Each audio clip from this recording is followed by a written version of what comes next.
Welcome to the Rob Burgess Show. I'm, of course, your host, Rob Burgess. On this, our 126th episode, our returning guest is Jonathan Fowler. You first heard Jonathan Fowler on episodes 2, 10, 20, 21, 29, 30, 31, 32, 34, 35, 43, 48, 51, 56, 64, 74, 83, 92, 102, 103, 104, 105, 106, 107, 108, 109, 111, 114, 115, 116, 119, and episode 82, also featuring fellow regular guest Ash Burgess of the podcast. Jonathan graduated with a BA in History from Indiana University in 2006. He is an unabashed left-wing political junkie. He has lived and worked in South Korea for over 10 years, trying to help the citizens of that great nation hopefully talk pretty one day. One small correction to what I say later in the podcast. I mentioned Bob Woodward when I really meant to say Carl Bernstein. And now, on to the show. Yeah, so long time no see. Long time no talk. How have you been? It's obviously I've had a heck of a month here getting moved and everything, but I've done my first month at the new job. It's all been good so far. What have you been up to there?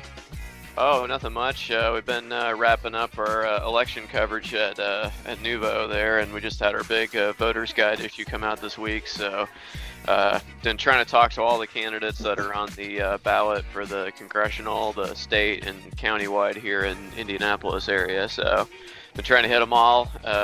Some Republicans are definitely more responsive than others. I'll say that, but all the Democrats pretty much responded. So. Yeah, they don't got anything to be ashamed of yet. So, no, I read one of your articles, which was the one about what the candidates said about impeachment and stuff, and I saw like all the Democrats said various things of varying levels of, I don't know, maybe we could, or gosh, we don't want to jump to conclusions, and then like half the Republicans were like, no response. Exactly. Well, we know what their response is going to be. It's going to be, of course, they won't ever impeach. It's been a disgraceful time recently, hasn't it? Mm-hmm. Yeah, we've been having Trump ramping up the fears on the border. We've got troops being sent as a political stunt. So that's all going on. So obviously a political stunt. It's, going into this election has been, we've been saying, me and maybe Sarah Kinzinger have been saying fascism since day one. And, it always starts with the Jews, doesn't it? It does. It's weird how that works. Yeah. Who could have possibly known? Who could have seen this coming? Who could have predicted? Never before in history have we alarmist. Seen this play out. Yeah. And of course he's using the military to reinforce a border that won't even theoretically need reinforcing for another 2 months. These people are like 1,000 miles away from the border. And I don't know. Anyways, we should probably set this up for future listeners possibly, but a little bit more. But yeah, the things that Trump has been doing in the lead up to this midterm election. The Democrats have let immigration in our country get out of control with their horrible not allowing us to have any votes to get passage. We need Democrat votes to change the immigration laws. They haven't given us any votes, and I actually think that they will. As far as the caravan, which is very dangerous, you see what's been happening. As far as the caravan is concerned, our military is out. We have about 5,008. We'll go up to anywhere between 10 and 15,000 military personnel on top of Border Patrol, ICE, and everybody else at the border. Nobody's coming in. We're not allowing people to come in. If you look at what happened in Mexico 2 days ago with the roughness of these people in the second caravan that's been forming, and also, frankly, in the first caravan, and now they have one forming in El Salvador, and we are thinking very seriously, immediately, stopping aid to those countries because, frankly, they're doing nothing for the American people. Immigration is a very, very big and very dangerous, a really dangerous topic. And we're not going to allow people to come into our country that don't have the well-being of our country in mind. Yeah, I mean, he's getting desperate, and he's really just throwing anything against the wall. We haven't even talked about him saying that he can do away with the 14th Amendment with an executive order. Number one, the 14th Amendment is very questionable as to whether or not somebody can come over, have a baby, and immediately that baby is a citizen. Okay? The court has pretty much said that it reads in immigrants there. This is a minority legal opinion you're talking about. There are many people that totally feel that because they may want it that way. Amending is too big a deal. It'll be 2 terms. I'd be in my 2nd term or my 8th year by the time, assuming everything went smoothly, because to amend the Constitution takes a long time. But I believe, especially on a very divisive issue. I believe you can win it legally. Okay, I believe you can win it legally, and in any event, the parents have to leave. Yeah.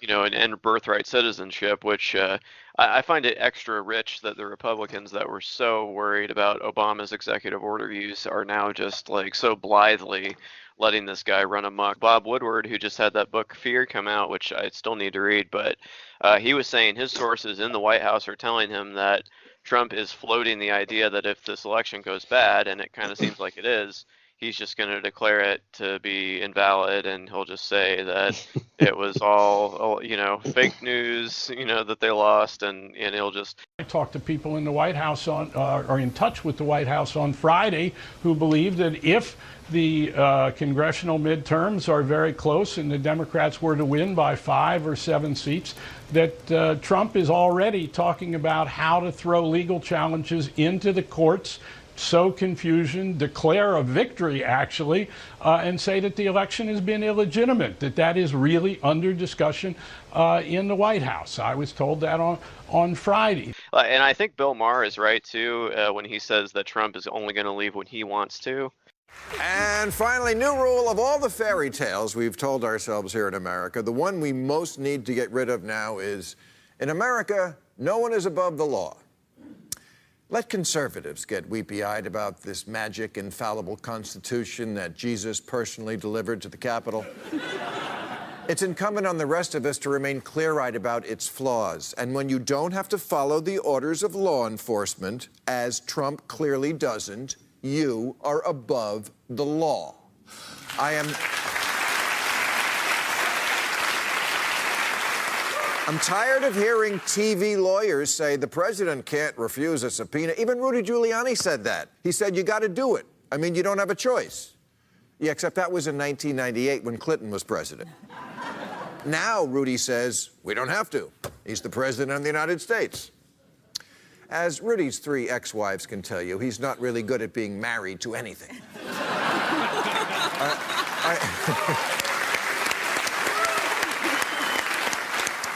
I know liberals have this vision of Trump forced out of the White House and arrested, but that's not going to happen no matter how many cartoons of it you post on your Facebook feed.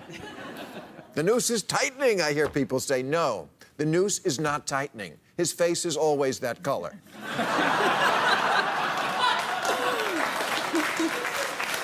The Constitution does not give permission to indict or prosecute a president. You can't legally resist arrest, but he can. Could you ignore a subpoena? Could you pardon yourself? If your obedience to the law is strictly voluntary or compelled by shame, of which he has none, you are above the law. If you don't believe me, the next time a cop is writing you a ticket, try saying, I don't think so, officer. Your traffic stop is a witch hunt. And don't bother arresting me either. I've already pardoned myself. Executive privilege, bitch. Checks and balances is a cute theory, but have you met Paul Ryan? The Constitution only has 2 recourses for an evil president. The 25th Amendment, which allows the cabinet to remove a president who is crazy and incapacitated, which might work if Trump's cabinet wasn't crazy and incapacitated.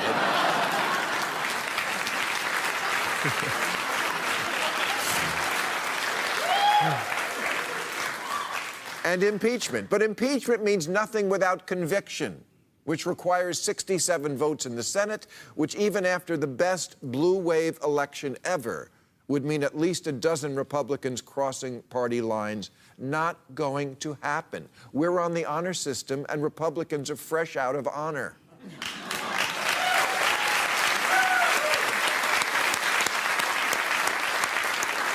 John Adams had it right back in 1780 when he said, "There is nothing which I dread so much as a division of the republic into two great parties." But that's what happened. And even the founders couldn't foresee our current level of tribalism, where half of us would hear Laurel and half would hear Yanni.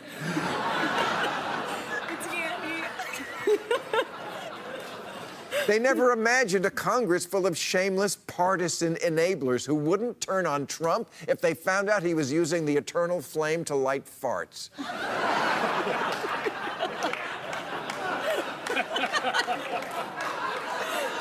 And in that atmosphere, this president doesn't have to do anything, except explore how far he can go until he's stopped.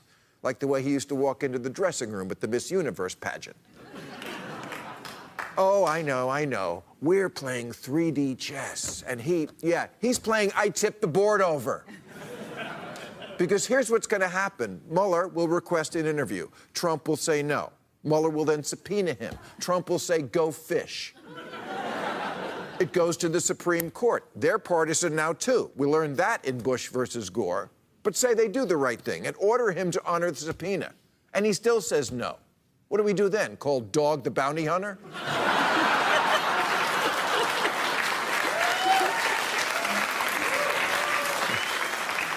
That's when the same experts will be saying, a president has never defied the Supreme Court. Stop telling me he'll never do that. He always does that. It's not normal is not an argument that works on Donald Trump. That's the kind of dare that makes him hard. It's like a penis pump that runs on coal.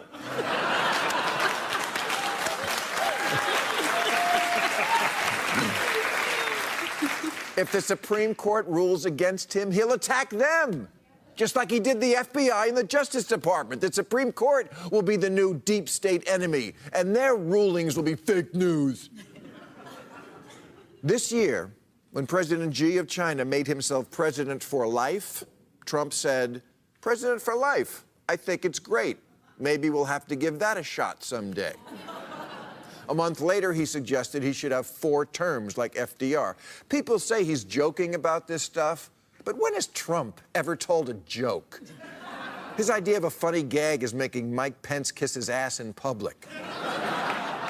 Maybe the reason he keeps saying he wants to be president for life is because he wants to be president for life.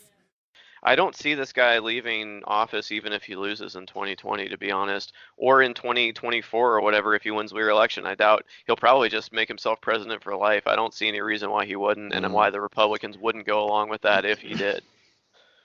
So I don't know. It's you know, we always say it can never happen here, and then it does and stuff, and we think there's no new low with this guy, but there is. But I think that might be a bit too far. I think, you know, to some degree, to some bare bones degree, certain parts of the institutions have held. You know, he seems to know that, you know, he says certain things that he doesn't do, right? mm-hmm. He talks about doing them, but then, like, when it seems like he's not going to be able to do them, he doesn't even try them. Okay? But it's a trial balloons. He's just seeing how they're testing the water, seeing what their reaction would be.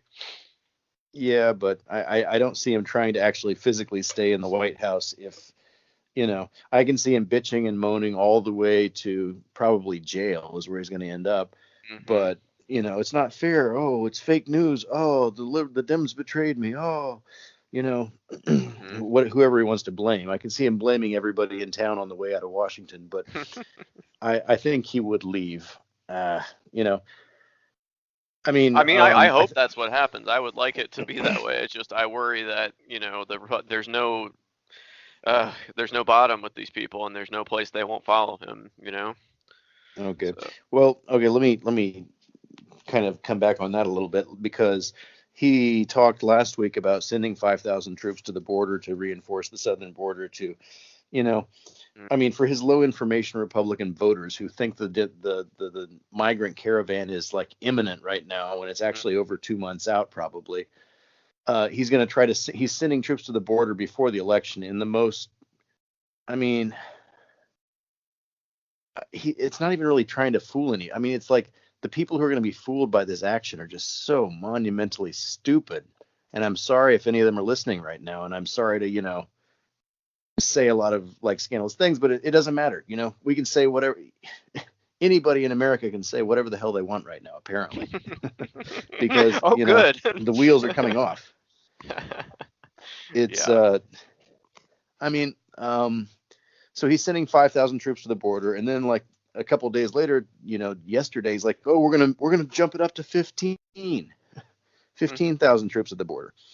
Never mind, we've already got ICE, we've already got the border patrol, the Homeland, whatever the oh God, I get so mad I can't even think sometimes. The National Army Reserve or whatever, and we've got all these things already down there or whatever. But he's like, we got to send our troops right on a comparable level to what we have in Afghanistan at this point, which that's a whole nother story. But I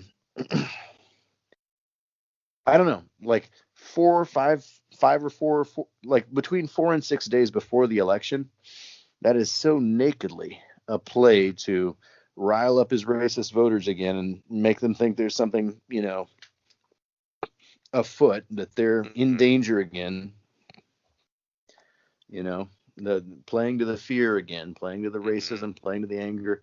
Yeah. This guy, if yelling fire in a crowded theater means anything, this guy should wind up in jail. Mm-hmm. Yeah. I mean, after the thing that happened in the what is it? Pittsburgh. Mm-hmm. Yeah. Yeah, that's I don't know. After various things, after the bombs in the mail to Hillary Clinton, George Soros, Barack Obama, Joe Biden, CNN. Who am I forgetting? There's like 5 or 6 of them were still. Yeah. Well, apparently he had a list of like 100, and they're just contacting people now, and he didn't even get them all out. So yeah. Yeah. Apparently the guy was either incompetent or he just, I don't know. Obviously, if you're trying to send a bomb in the mail, you've got various concerns there. Emotionally as well as other. Yeah, I mean, on the one hand, you want them to explode when the people try to open them, but on the other hand, you don't want them to explode while they're in the mail. So the fact that none of them have exploded doesn't mean that he didn't intend them to be explosive, right? I mean, it might just be that he erred a little bit too much on the side of not having them be too explosive, so there wouldn't be any pre-fires. I got to give the guy credit.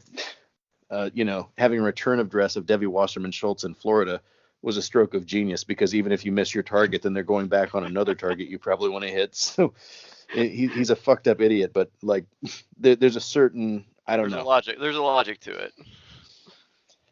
Yeah, but of course Republicans are going to scream and bitch and moan. No, it's not Trump's fault. Those guys, they can't be tied to Trump. Trump didn't tell them to do that. It's it's getting it's wearing a little thin, the excuses and stuff.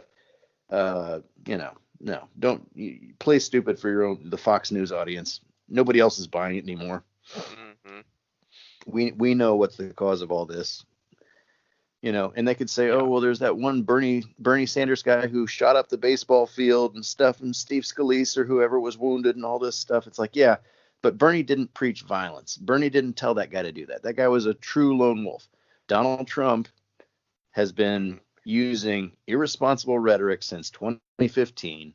Honestly, since longer than that. Yeah. He's been advocating violence left and right in a variety of ways. And now his chickens are coming home to roost. So shut the fuck up about, this one shooter who shot some Republicans this one time for some, reason that nobody can ascertain. Like, right. It's not the same thing. Well, you have to think about it for about 2 seconds to figure that out. Exactly. And then you see, like you mentioned, the Bernie Sanders guy. What did Bernie Sanders do right after that? He denounced the guy. He disavowed him, yeah. Not what I stand for. I never said this. This guy has nothing to do with me. I have nothing to do with this. Madam President, I have just been informed that the alleged shooter at the Republican baseball practice this morning is someone who apparently volunteered on my presidential campaign. I am sickened by this despicable act, and let me be as clear as I can be. Violence of any kind is unacceptable in our society, and I condemn this action in the strongest possible terms. Real change can only come about through nonviolent action, and anything else runs counter to our most deeply held American values. I know I speak for the entire country in saying that my hopes and prayers are that Representative Scalise, congressional staff, and the Capitol police officers who were wounded make a quick and full recovery. I also want to thank the Capitol Police for their heroic actions to prevent further harm. Thank you, Madam President. You know what I mean? Like, he disavowed it immediately. What did Trump do?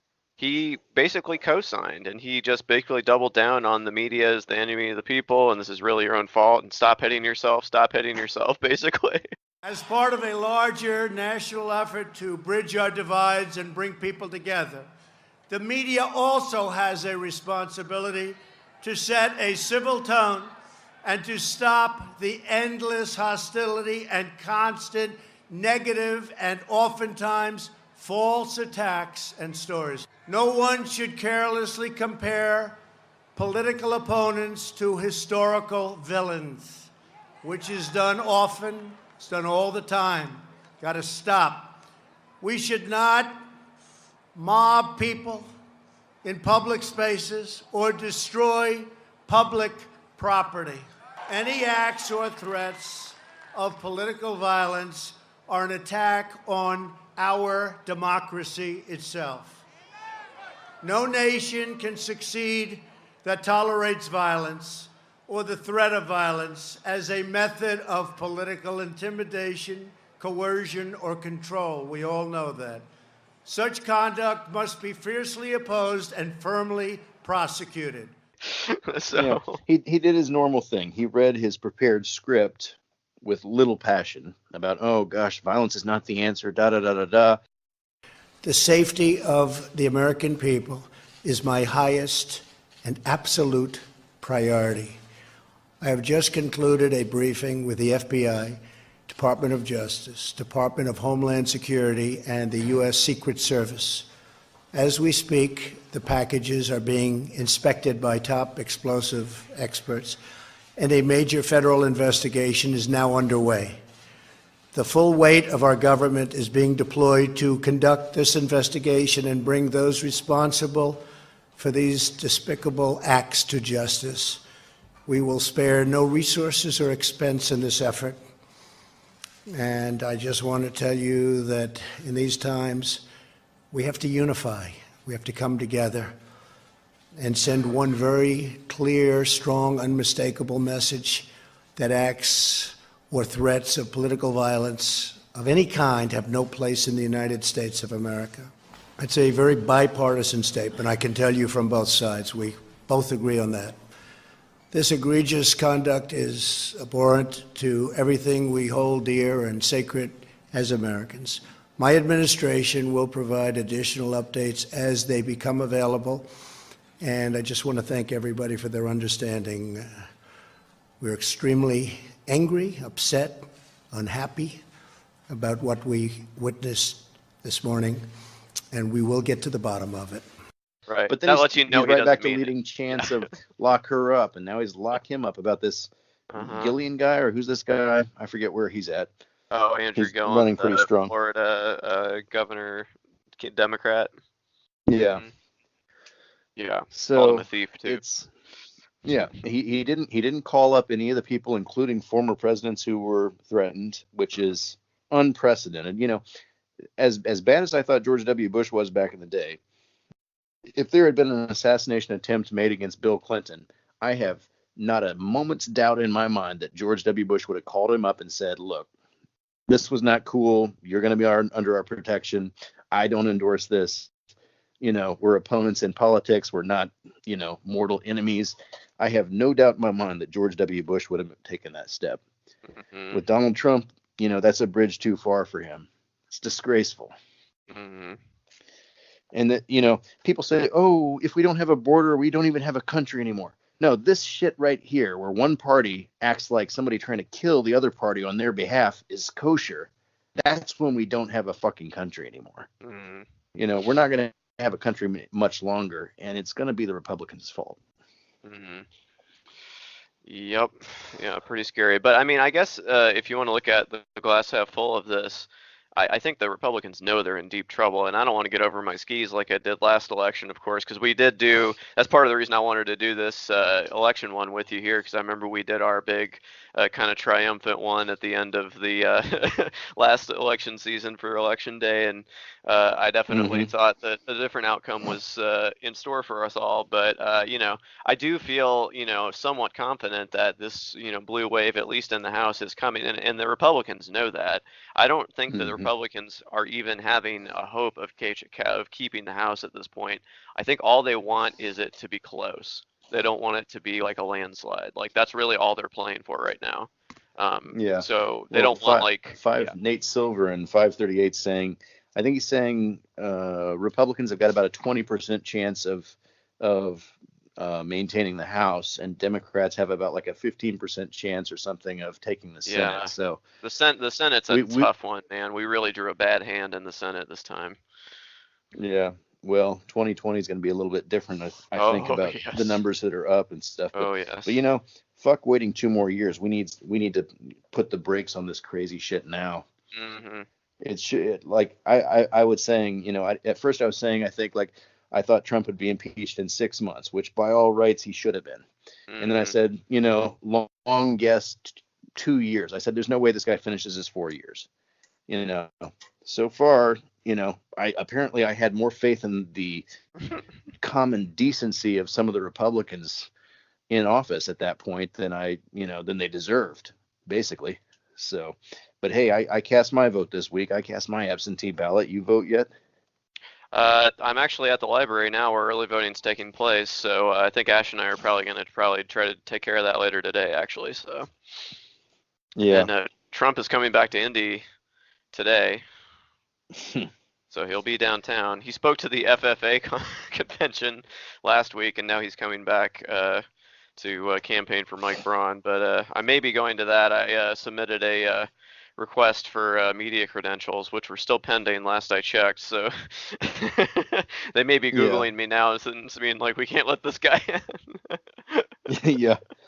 Yeah. I don't know. Maybe parts of this conversation probably ought to be edited in. No, they're not going to give an interview. Doesn't matter. What could you even say to them anyways? It's, What's wrong with you? How dare you? Who do you think you are? Like, those are the only questions I have. At long last, sir, have you no decency? Exactly. Yeah, we already know the answer, so screw that. But anyways, on I got the exciting tip, I actually did get approved for media credentials for the Republican quote unquote victory party on election night downtown at the JW Marriott. So I may get a firsthand look at see what the reaction is to the results here. So when life gives you lemonades, go make lemons. Something like that. Yeah. Oh boy. Well, I have you paid attention to like the ballot measure or whatever, like all the down ballot stuff and stuff like that, or the balanced budget one? Did you see that on the ballot there? Yeah, I voted no. Yeah, you should vote no, I think, because I mean the reasoning I've heard, and I'm going to write a story about this here this weekend probably, is that they're going to require in the Constitution of the state that the budget has to be balanced. And what they're going to do then they're going to come after quote unquote entitlements, right? Yeah, which is such a weaselly way to say earned benefits because you paid into them. It's not an entitlement of anything. But anyway, yes, they will cut all the social programs to make that work, and I'm sure they'll just let everything else just spend as much as it wants to. But yeah, I had a conversation with my mom last week, and she was telling me about like, well, Jonathan, have you voted yet? And I'm like, well, not yet. And she's like, well, there's this ballot issue I was looking at, and I was like, I don't know what it's about. I need to do some more research. And I said, it sounds to me like they want to require a balanced budget in the state of Indiana so that they can cut programs they don't like when they inevitably go over the budget. And in our methed out state, I don't think cutting social programs is what we need. Right? Mm-hmm. Exactly. And so I voted no, and I hope to God she voted no. But I think, based on what you're saying, I think I pretty much read it right from the get-go. So. Mm-hmm. Well, if you look, if you ever heard of the group ALEC, ALEC, American Legislative Exchange Council, it's a huge conservative thing that gets. Anyway, their specialty is state legislator and state laws. Yes. They write them and then they give them to the legislators to just rubber stamp, basically. Yeah. See, this is why we can't have a country anymore. Yeah. They've outsourced the governing to these goddamn special interest groups. Mm-hmm. I don't know, man. It's insane how many people don't see it. Mm-hmm. It's a disgrace. Yeah, but they'll just read and they're like, well, balanced budget, that sounds good to me. Yes. That's what they're hoping they'll say. In my family, we got to balance our budget. If I can do it, surely the goddamn government can do it too. Right? Exactly. Yeah. Blame the government. Yeah. I don't know. Whatever. It's, yeah. I hope we have a blowout. I don't know. I'm prepared for something less than that, much less than that.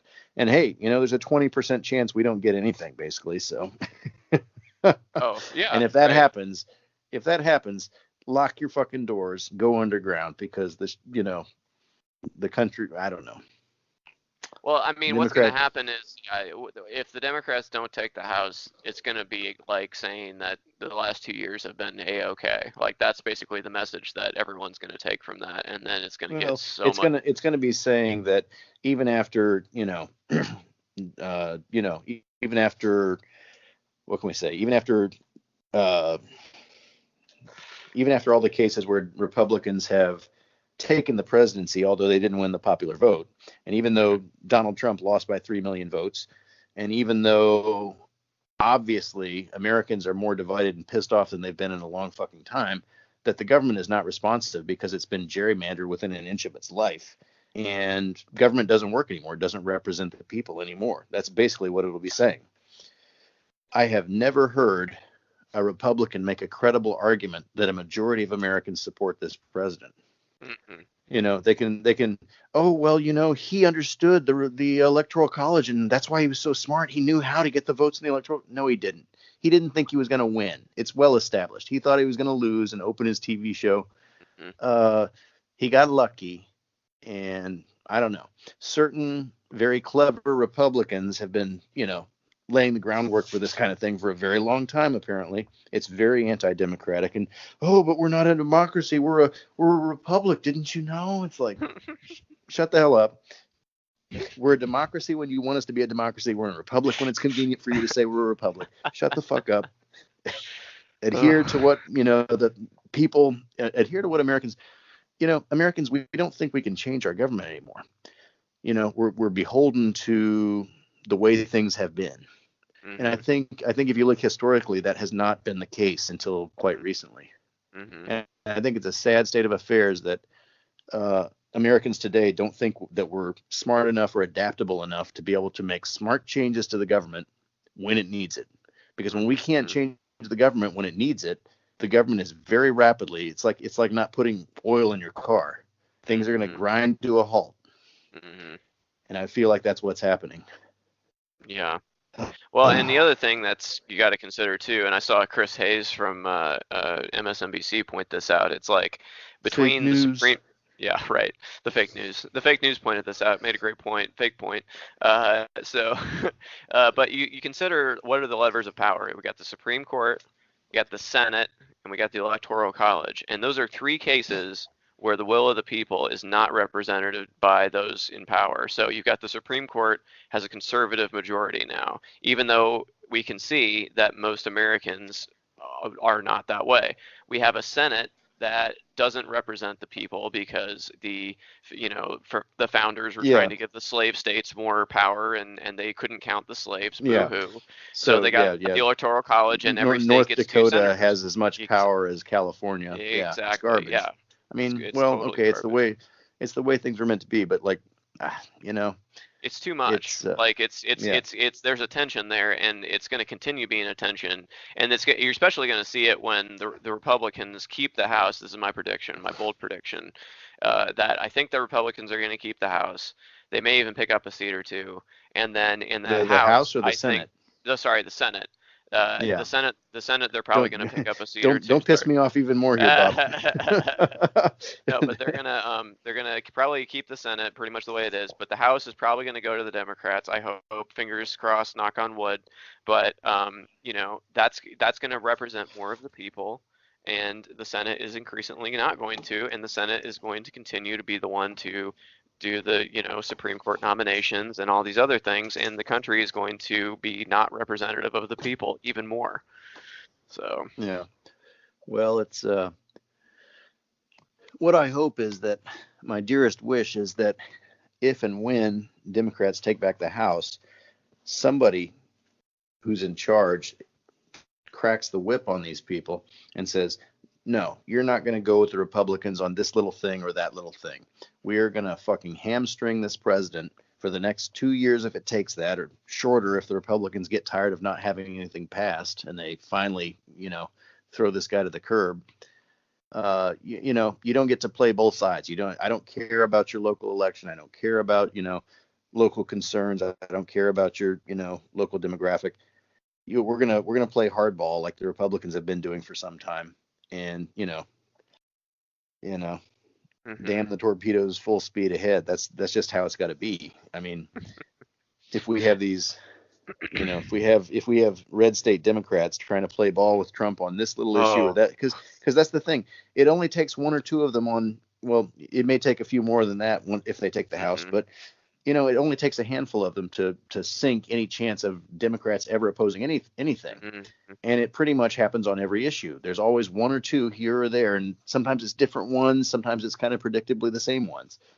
But it's not cool. It's not, the Democrats need to grow a spine. They need to establish central authority that holds people to account. They can't keep giving passes to people who want to jump ship and cross the line on these various issues, because the end result is that Democrats never hold the line. Never. It's disgraceful.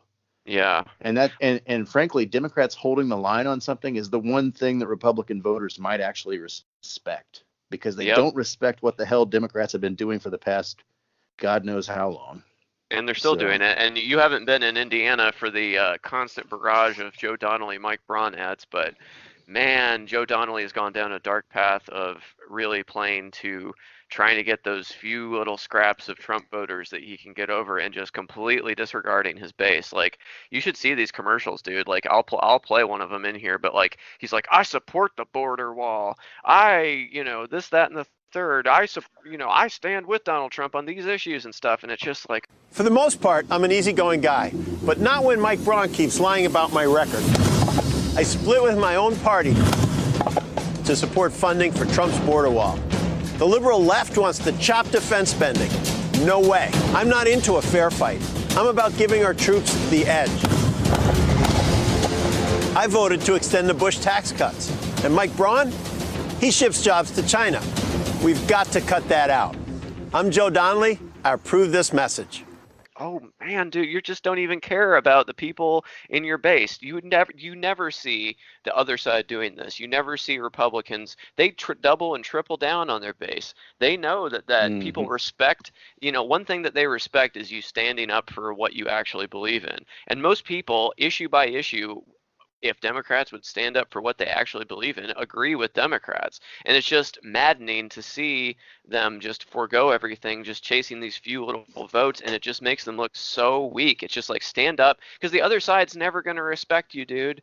Doesn't matter, ever. They don't care. They're never going to let you in their club. They're never going to respect what you say. Just go hard and go for what you actually believe in, and people will respect that and come around, because that's what why the Republicans run everything, basically. Yeah.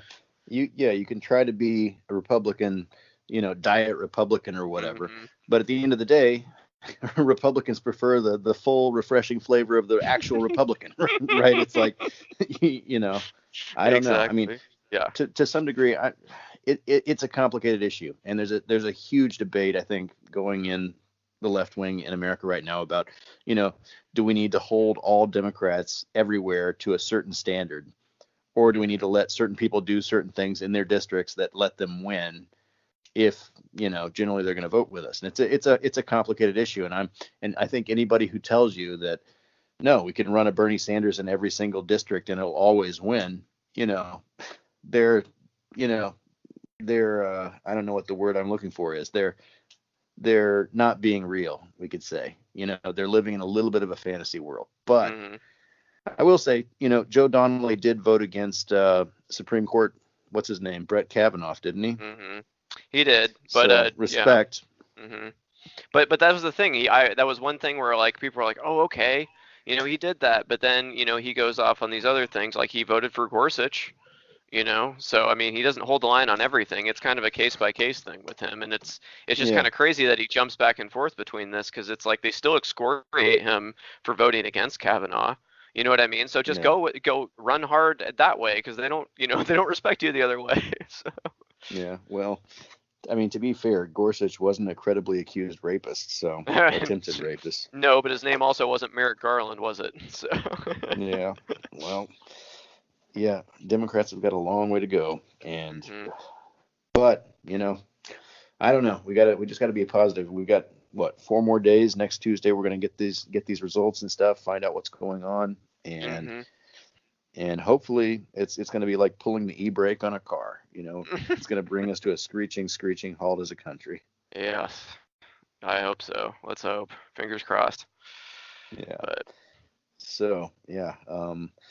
Anyways, yeah, like what else has been going on other than the election?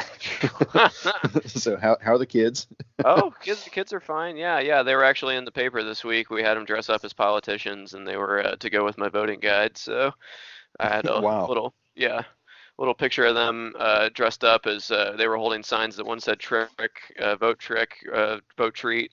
The trick was the red, the treat was blue. I showed that to my dad. He picked up on the symbolism right away.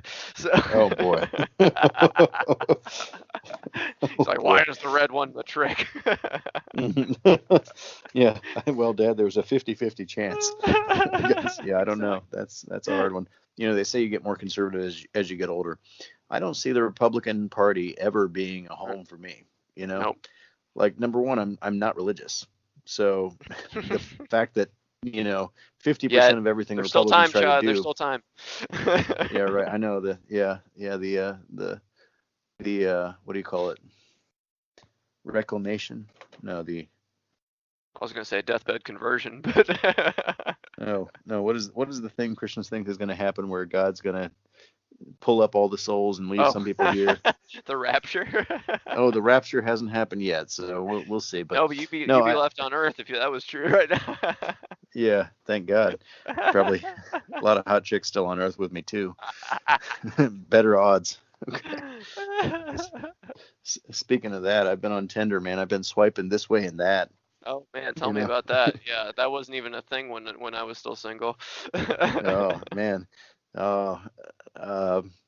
Yeah, it's it's a brave new world. So I had a date last Saturday, and it was good. I mean, we had a good conversation. My concern was that like she's way over on Eastern Seoul, and I'm like way over here in Bucheon, west of Seoul a little bit. So it would probably take us about 2 hours to get to each other's respective areas, and it takes about 1 hour for us to even meet in the middle. And so my concern was basically that distance was going to make it hard to build a relationship, I guess, or whatever. So, but I've got another one tomorrow. But she's in Gangnam, Gangnam Style, that song, Psy, a couple of years ago.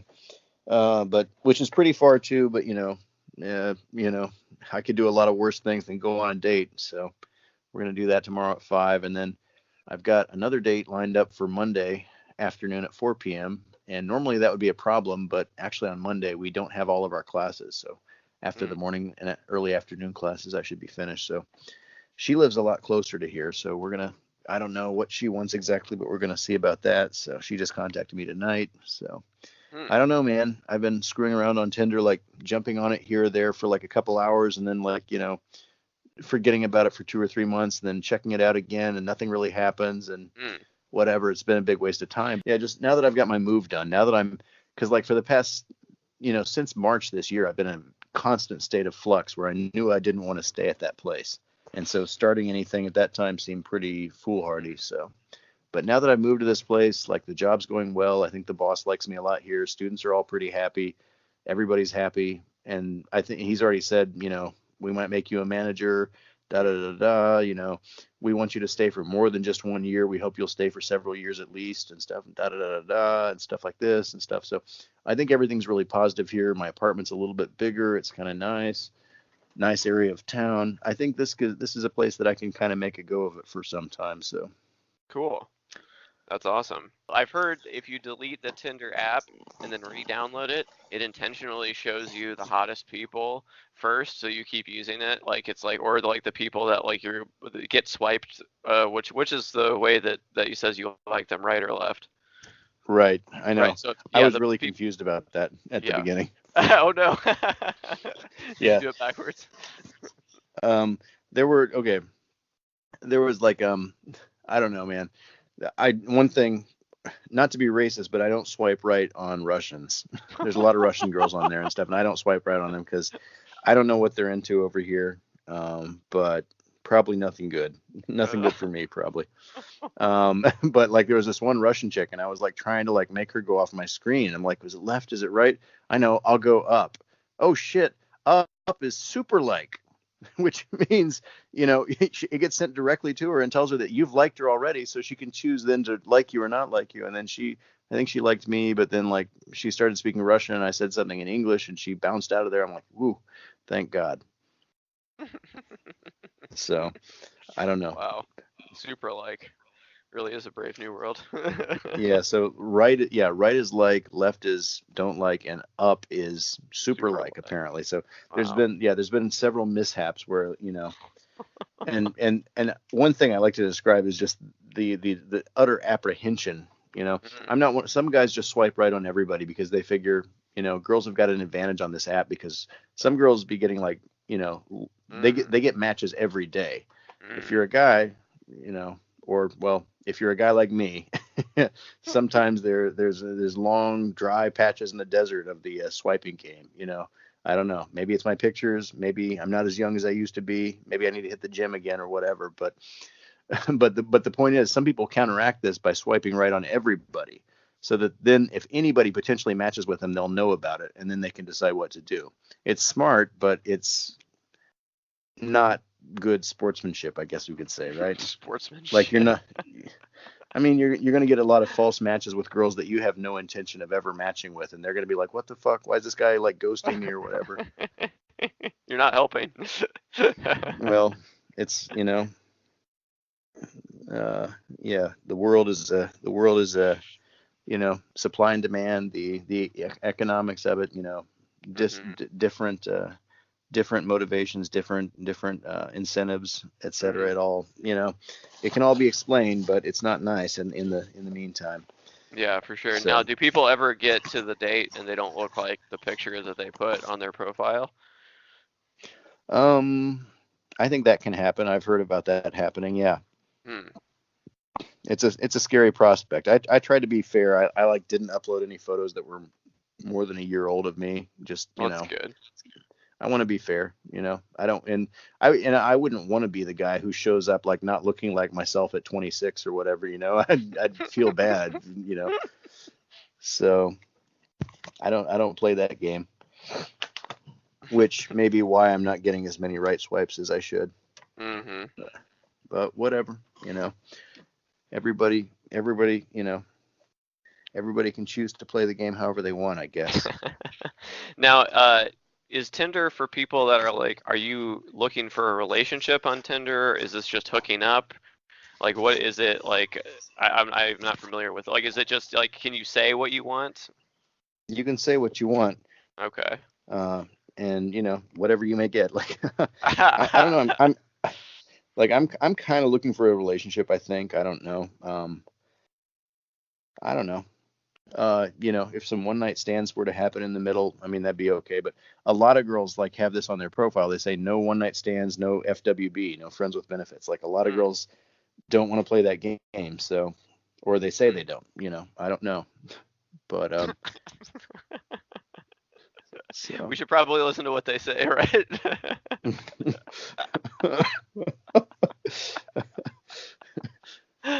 Well, hashtag me too, I guess. Put me down for that too. If that's what we're doing. But I don't know, yeah, relationship's a good thing. I mean, it's a beautiful thing if you can get it. So, yeah, I mean, my last ex-girlfriend, like she left Korea almost exactly a year ago, a little bit less than a year ago. And yeah, I don't know. After that, a couple months after that happened, I decided when my old boss left the company and my new boss was an idiot and came in, and I realized like I may not be long for this neighborhood. So I gotta, I should have changed my dating strategy, or I don't know. I don't know what I should have done. This last year, 2018, has been in many ways a total wash, politically, romantically, whatever. Yeah. But I'm getting my Tinder game on now to some degree. I don't want to brag. I mean, there's definitely people who are doing it a lot better than I am right now on there. So, but I'm trying to go out with a bang here. Yeah. Metaphorically. Right. Of course. Now, is Tinder the only one you use? Do you use any other apps? I've used a couple of other ones, but like I forget what those ones are called. Like, oh god, There's I could probably Bumble. look them up. Bumble's one where I think women have to initiate contact. Yeah, like that'll never happen. I'm just kidding. But I don't use Bumble. Gotcha. No, actually, that does happen because the girl I talked to tonight, she actually contacted me after we matched. I guess she saw it first and messaged me, which the other two didn't. But I don't know. Yeah, I don't know. I think like, I don't know. I don't know. In a way, I think that's a good thing because I don't know. I feel like sometimes women don't understand the pressure that men are under to approach them first. And, girls be shooting guys down in vicious manner sometime. And they don't understand even like how much you actually have to put yourself out there to approach them, the stakes and stuff. And, like sometimes we discuss these things in like class, in conversation class about like, like, would you ever approach an attractive member of the opposite sex on the subway or something? And the girl's like, no, I wouldn't do that. Why would I do that? And it's like, well, guys have to do it like in order to, or, not necessarily on the subway, but like guys have to approach and stuff. And like, so could you do it? And they're like, oh, I don't think I could do it. And I'm like, well, yeah, that's like what we have to do. And like, sometimes it works and sometimes it doesn't. And sometimes women are nice and understanding about it. And sometimes they're not. It's just like, it's a hard thing. Yeah. Now, do you think the apps are making people less able to do that, though? Guys, I mean, that was the only way you could do it before the apps, was to approach people. I think the people who could do that before can probably still do that. I don't know. I was a little apprehensive about my date the other night, but I just went in with no expectations, and I was perfectly charming. I think I did everything okay. And I think I could have lined up a second date very easily if I wanted to. I don't know. Yeah, she was talking about she might be in my area sometime, so maybe we could meet up if she's in my area. And I'm like, okay, yeah. So I think, I think I still have social skills, although, mostly what I do is work my ass off all the time and play video games and read books. So, but I mean, teaching, like I'm teaching, so I'm interacting with humans every day. Right. More time than sometimes I'd like to, although my students are great. So, but yeah, it's I don't know. It's the way of the future, I guess. Yeah. It's a weird thing though. There's something kind of addictive about it. Just swiping left and right, would I or wouldn't I? Would I or wouldn't I? Wouldn't I or wouldn't I? And my concern is that like a lot of people probably wouldn't even be able to stop swiping even after they actually get what they want, and I I hope I know where the cutoff point is if I find the right person, but yeah. Well, it wouldn't. I think the big thing now is that you make it official. They're exclusive by like deleting the apps at the same time in front of each other. Oh God, I'm sentimental though. About the app. Well, you know, you meet the people, you talk to people. I don't know. You're a social guy. At least that's what you're going to degree. tell them, right? Yeah, I like people. I like humans, other humans. Just here for friendship. I'm normal. I'm normal. Yeah, that's the best way to know someone's normal is if they say I'm normal. Yeah. Yeah, so it's still going on. Yeah, that's what's happening now. So I'm hoping for the longest time I just wasn't getting matches because Tinder was like recognizing that I was not a reliable user and stuff. But now that I've kind of been on it pretty consistently, you know, for the past couple of weeks or whatever, they're like, oh, okay, this guy's getting serious. Okay, we're gonna start sending some matches his way. I don't know. Whatever. So what's your opening line when you match with somebody? Oh, it's, you know, I mean, just nothing. Just hey, hi. It just really depends on what their bio's like or what they say they're looking for or something, you know. It's, you know, if it's usually just hi, nice to meet you, da da da da. You know, if there's something in their bio that's kind of funny to comment on or something, maybe I'll do that. Or, but these days, like I'm all about just getting to the date, right? Because like last year, a couple of years ago, when I was using a different one, I think I was using Scout and something else. I forget the other one too. It was very much like a Scout clone, or maybe Scout was a clone of it. But like the thing was, I would get wrapped up in these like 40-minute conversations with people that were like 2 hours away, and they had no intention of ever meeting anybody on the app, and like, you know, and they were, you know, kind of sketchy people in some cases or whatever. And it's just like, you know, nobody wants to do that. And if you spend too much time chatting on the app, you'll never like make yourselves actually meet each other in person, or, you know, you'll do something that disqualifies yourself, or they'll do something that disqualifies themselves in the conversation on the app, when in reality, in face-to-face conversation, it wouldn't go down like that. So I don't know. Yeah, I just try to get it to the date. Yeah, I mean that's what you're trying to get to anyway, and if you know that that's the person you want to go out with, I mean, just yeah. I think also too, I think there's a lot of people who like aren't actually available that like chat people up on these apps and then really frustrate people who are looking for something just because it's like the thrill of the hunt or whatever, I guess, for people. Apparently, a lot of people complain about that. We've all been there. But I'm just saying, who really knows what they want? You know, you say, you know, you're not looking for a one-night stand, but maybe with this person you are.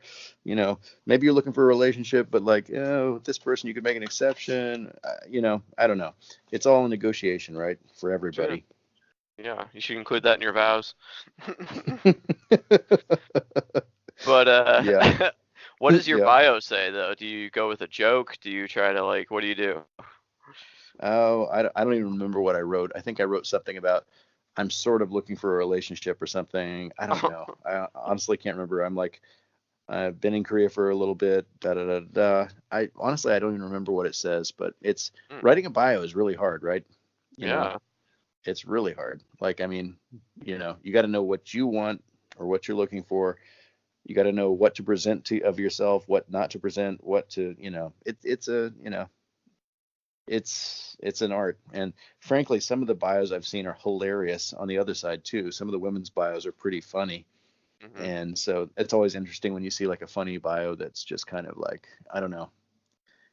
It's, yeah, I can't think of any good examples right now, but there have been some that are really funny there. So any final thoughts for the voters of America before we head into this final days here?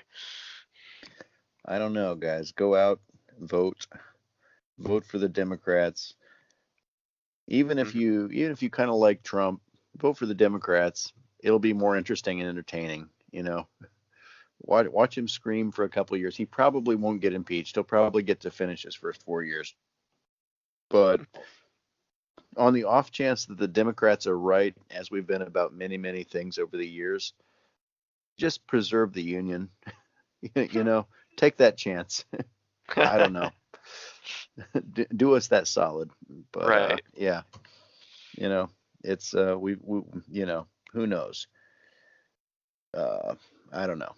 Yeah, I'm not as eloquent as I was before, but perhaps I don't know. It's and if you're a Democrat, there is zero excuse not to vote right now. Get out there and vote. I don't care what state you're in. I don't care if you're in a blue state. This needs to be a wave election. I don't care if you think, oh, it doesn't matter if I vote or not. Go out there and vote. Send a message. I think from what I've heard, the numbers are already a little bit higher than they were in 2014, which is a good thing. I'll be honest, I was complacent in 2014. I don't know. I was busy with other things, I'm not sure I voted either, honestly, for 2014. Yeah. Yeah. I realize now it's important. It's important every time, right? Maybe it's because I've hit my mid 30s, but I don't know. I don't know why young people don't vote. I've tried to vote every general election, every presidential election I've been able to. And I think from this point on, I'm going to vote in every midterm I can too, because the stakes are too high. Whether you've got a Democratic president or Republican president, you need to make things, generally you need to make things easier for the Democrat and harder for the Republican. I mean, it's just, you need to do that at any time. There's no wrong time to do that, basically. So yeah. And I think, like I was saying, I could never be a Republican, because 50% of everything they do is for Christians explicitly. And I'm not a Christian, so we got nothing for you. Yeah. They're against me. They're against my people. They're against people who believe the way I do and the way, people of any other religion believe. And, they've been playing with racism since before I was born, and they're doubling down on it more and more every day. And, it's like, I mean, when the shooting happened in the church, we didn't have to ask if that was a Bernie supporter or a Hillary supporter or a Trump supporter. We all knew what it was going to be. And of course, Republicans have to do what they want to do. They want to say, oh, well, false flag. Maybe it was a Democrat. Maybe the Democrats mailed the bombs to themselves. It's like, I mean, I don't know. They're grasping at straws. They're going for conspiracy theories. They have, utterly disgraced. I mean, is there even going to be a Republican Party after this is all over? Yeah. I don't know. If people's shame ever catches up with them, there shouldn't be. They need to start over from square one and figure out what, you could be a conservative, figure out what being conservative actually means to you. But, the Republican Party is, I don't know, maybe they had a chance back when, after the Romney loss, they talked about how they were going to, we've talked before about the internal review of, what they need to do in the future, appeal to Hispanic voters, right? They chose Trump instead. This is, I think historically, from a historical perspective, the amount of damage that has been done to their brand over the past, since 2015, basically 3 years, has, it's unprecedented. It's like, I mean, Nixon comes out looking like a choir boy compared to this. I don't know, it's, I would be very interested to talk to a Republican who, I don't know what the word is for the type of Republican you'd have to talk to. Somebody who could, I don't know, someone who is fact-based. Yeah, I've been trying to get somebody, but I don't know anybody that would fit the description. Like, everybody who is still with this guy, it's basically like they know he's operating in bad faith, and as long as it keeps working in their favor, they really don't care. And all those things where, like, people say, oh, well, maybe the Democrats mailed the bombs to themselves. Oh, look, maybe Robert Mueller, molested some people. Oh, wait, it was people we paid. Yeah, we didn't even get to that. Like, but I was reading about that today, and I was actually starting to watch the video of that before you called there a second time. There has developed in the last week, as I'm sure all of you have noticed, a rather tragic and sad backstory that somehow I or Jacob or others paid or attempted to pay some woman for coming forward. None of this is true. Caroline has received, and Jacob will tell you a lot about this, has received a number of threats. She is frightened for her life. What she is alleging is that a rape took place at some point during the week of August 2nd, 2010, in New York City. Miss Cass is a fashion designer. She's well educated. She comes from a good family.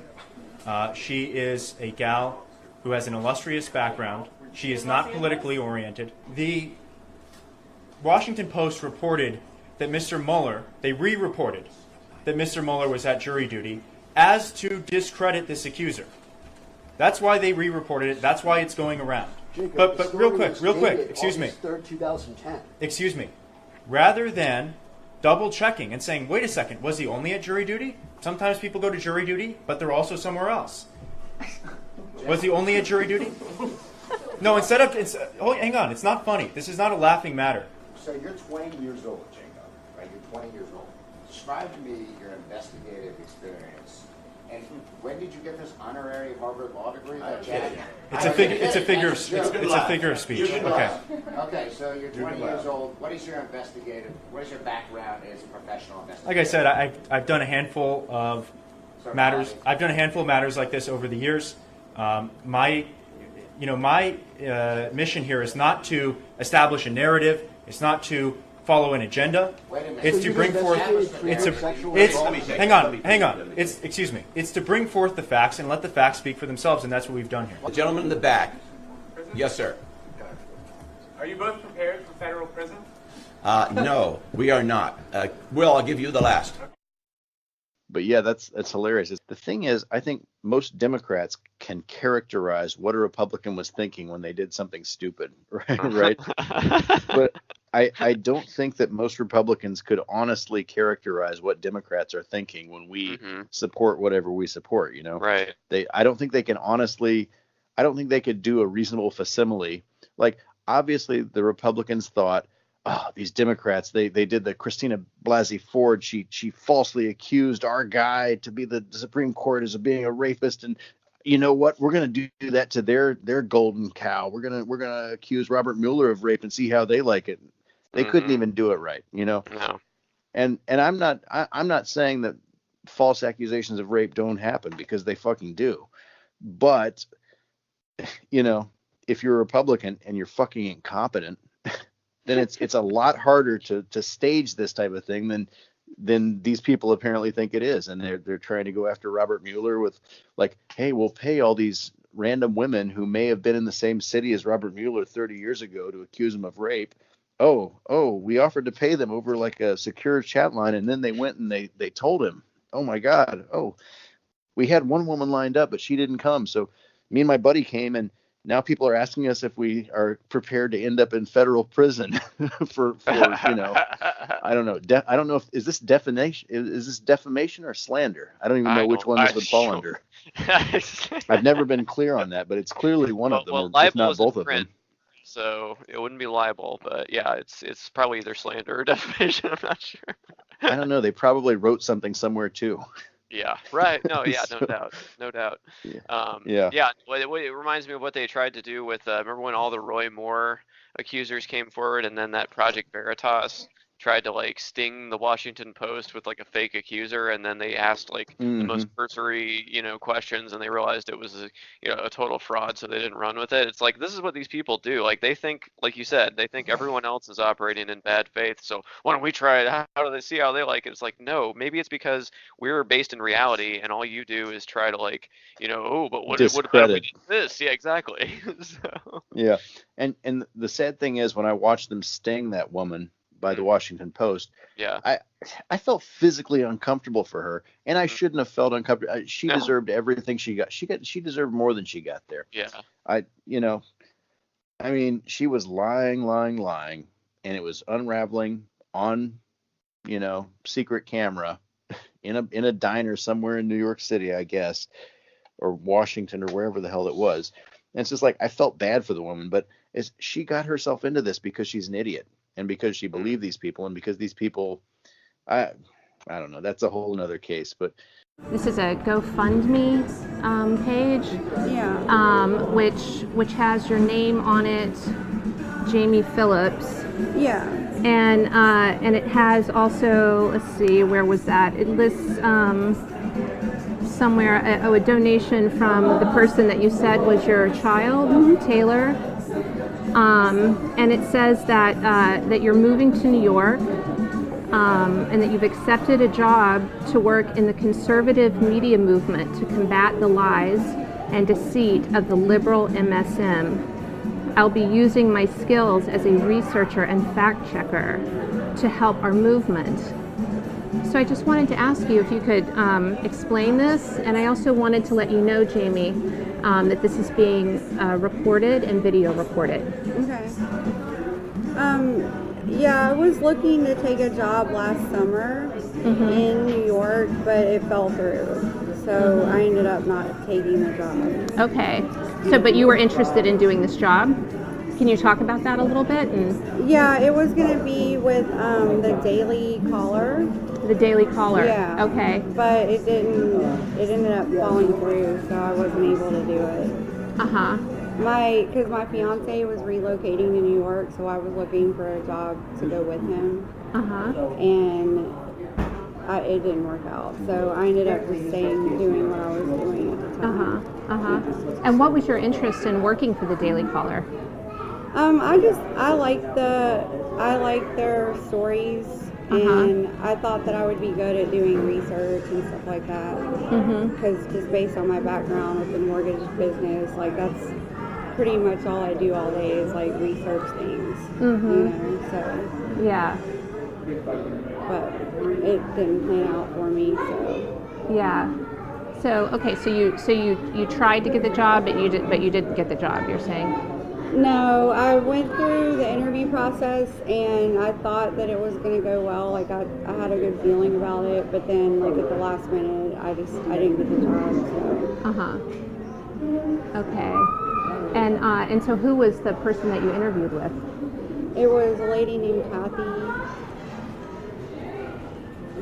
What was her last name? Johnson. Kathy Johnson. And where was it? In the New York area.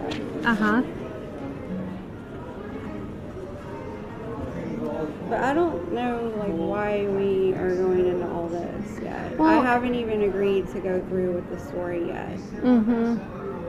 Yeah. So, well, since you contacted us, you reached out to us. We went ahead and did some background information, background checking. You know what I mean on some of the things that you had told Beth about your story. And so this came up, and so I just want to understand what that's about and why you would want to work for the Daily Caller. And I'm also, frankly, want to know if you're who you might be working for now. I still do mortgage work. Well, it's a little bit of an issue there, and I just want to ask you to explain it, because when we called the company that you said that you worked for, they said they didn't have that you didn't work there. Did you talk to the corporate office? Beth made the phone call, and I know that she said that they didn't have an employee by your name there. Yeah. Jamie. I'm not sure which office she called, because there's a whole bunch all over the country. So. Okay. So, again, I want you to know that this is being recorded and video recorded. So if there's anything you want to say about why you're here and how you came to be sitting here, I really would like to know that story as well. I mean, we're planning to write a story about this, so this would probably be a good opportunity if you want to explain a little bit more and about all this. I mean, I really don't. I mean, I told you already that I wasn't even sure that I wanted to go through with the story at all. Yeah. So, Yeah. So I think I probably just want to cancel and not go through with it at this point. Okay. And do you want to explain any more about how it was that how you came to call us and? No, I just saw an article I saw that article that was posted, and that's how I reached out to Beth. And are you in contact with other people? Are you in contact with the Roy Moore campaign or Steve Bannon or Breitbart or? No, not at all. So do you still have an interest in, as this says, combating the lies and deceit of the liberal MSM? Do you still have an interest in working in the conservative media movement to combat the lies and deceit of the liberal MSM? Is that still your interest? No, not really. Yeah. Not at this point. No. So if you're not working for that mortgage company, where are you working? I work for one of the branches. I don't work for one of the corporate office. And what's the franchise? It's a you said a brand? A brand, yeah. A brand. Maverick? Yeah. And where is that? It was out of Atlanta. It was out of Atlanta? And they allow us to work remotely. And so I don't really want to get into any more details about my life because it's like obvious that you're like not believing me, so I don't really see the point of even continuing the meeting. Yeah. So I probably should just cancel the whole thing. Okay. Well, if there's anything, if there's anything you want to say for the record, like I said, we're planning to write a story. Your name will be, probably could be in the story. So if you want to explain, this is your chance to explain. Well, we're all on the record, as I said, and this is to go on the record. And this is you, right? But this is your chance now, if you want to really explain this. I mean it. There's nothing to explain. So, I haven't agreed to go on the record at all. Yeah. So, I don't know what there is to talk about at this point. Well, do you want to go over any more? You said you work. Where do you live now, by the way? I'm not going to answer any more questions. Okay. I think I'm just going to go. Okay. So, Okay. Sorry to have brought you all the way out here. Okay. Am I being recorded? No.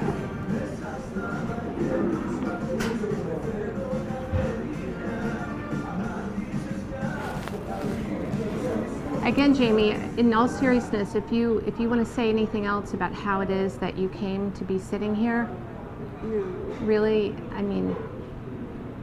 you're welcome to do so. You have my number. I'm interested in hearing about it. No, I literally just saw the story. And you know how to find Beth. I saw the story and reached out to her. Okay. Nothing really else to say. Okay. All right.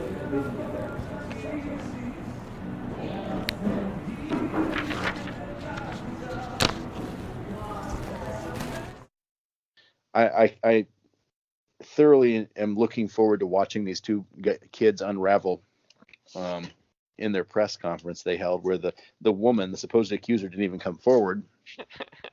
There may not even be a woman. We don't even know. They couldn't agree how to spell her name, like Caroline something, and they said it has an E. No, it's no E. We don't know. It's like, she's a real woman. Believe us. She goes to school in Canada. You don't know her. And then they said, she was scared for her life because she didn't want to come here. Of course, because Democrats, the party of guns, is so dangerous, right? It's like, everybody, I'm sure, if you cough in public, I know you get death threats from somebody these days, but come on, Republicans you don't have anything to be scared of yet. But I'm just saying, like, let's keep it real. Like, you can, oh God, the Democratic mobs. Oh, it's so scary. Can't handle it. But let's be real. There are no Democratic mobs. You motherfuckers are the mob. And yeah. So, but the thing is, it's like they may have thought they didn't even need a woman. They could just say that they had a woman, but she was too scared to come forward because she was being abused and threatened and stuff. And so liberals would understand that and not insist that she come forward. And then they're like, oh shit, we don't actually have a woman. Maybe there is a woman. I'm sure they paid her handsomely to lie, or hey, let's believe women. Okay. If there's a woman, we'll believe her, but let her come forward. And let's have an FBI investigation. Same thing we wanted to do for Blasey Ford and Kavanaugh, but they don't want it, right? Yeah. My favorite detail from this whole Robert Mueller thing was the security company that they had listed actually was the guy's mom's cell phone. Yeah, and apparently he complained during the thing. He's like, "Oh, people keep calling my mom. Oh, make it stop." It's like, asshole, you put your mom's cell phone on the fake website for the fake company that you made up to put forward these fake charges. Fuck you and your mom, know? Fuck you all. It's unbelievable. But the thing is, we can understand exactly what they're thinking. We'll show the Democrats. Oh, we'll do the same thing to them that they did to us. Oh, it's not working the same. Why not? It must be like the fake news media or something. Oh gosh, God, I hope we don't go to prison for, what we've done. It's just, it'd be funny if it wasn't so. I don't know whether to laugh or cry with these people. Yeah, when there are consequences, we can start to laugh. Yeah.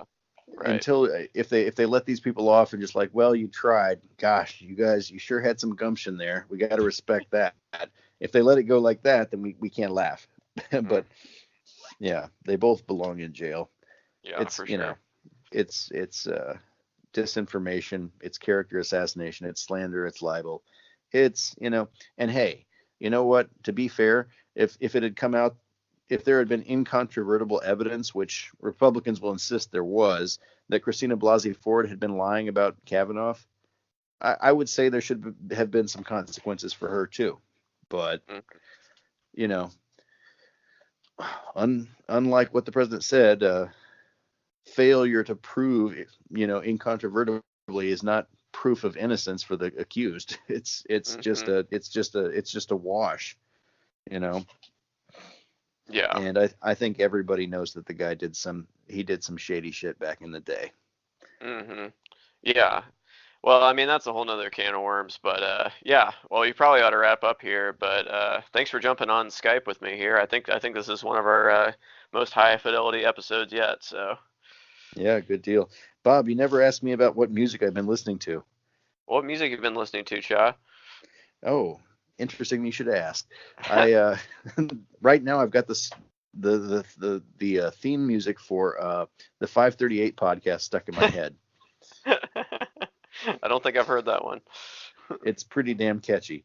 It's got kind of like this, like kind of a Marshall beat or something. And it's kind of like I don't know how to describe it, but it sounds kind of like the kind of like hip political techno noir thriller kind of House of Cards theme style type of thing going on.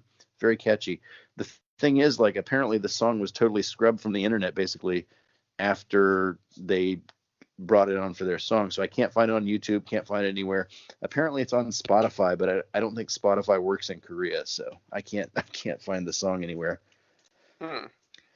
Bob, if we keep doing this podcast and it gets big, at some point you got to let us pay royalties and actually get music in here. Okay. Well, you got to tell YouTube to stop flogging my videos. Yeah. Yeah, perhaps. But I don't know. I'm thinking like Cult of Personality would be a good one at some point for certain things. For sure. I don't know. Yeah, there's various. I mean, yeah, we could mix some good tunes in here at certain points. Anyways, awesome. I will let you get going there. You got commitments with your family. Make sure everybody votes. For sure. And all right. We'll talk soon. By the way, I've got the episodes of The Corner. I've got them downloaded. We can start working on that. Maybe at some point we can do a post-episode or post-election episode, the fallout. Yeah, that's a good idea. I've still got my heart set on the Shield at some point, although that's going to be another big commitment. So. Yeah, well, let's do the corner here after the midterms, and then we'll talk about it. So. All right. Well, good deal, Bub. Good to talk to you again. Yeah, good to talk to you. Have a good night there in Korea. Yep.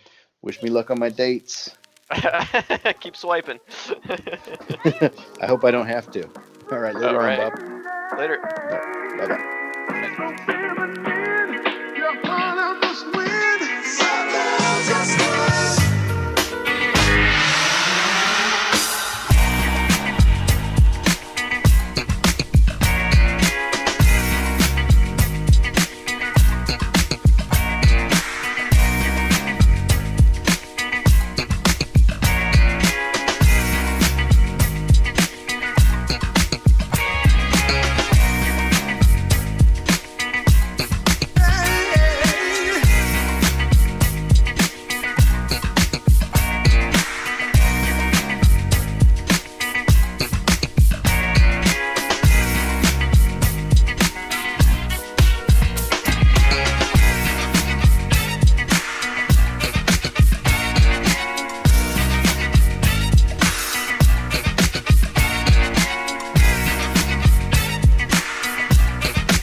If you enjoy this podcast, there are several ways to support it. Join the Rob Burgess Show mailing list.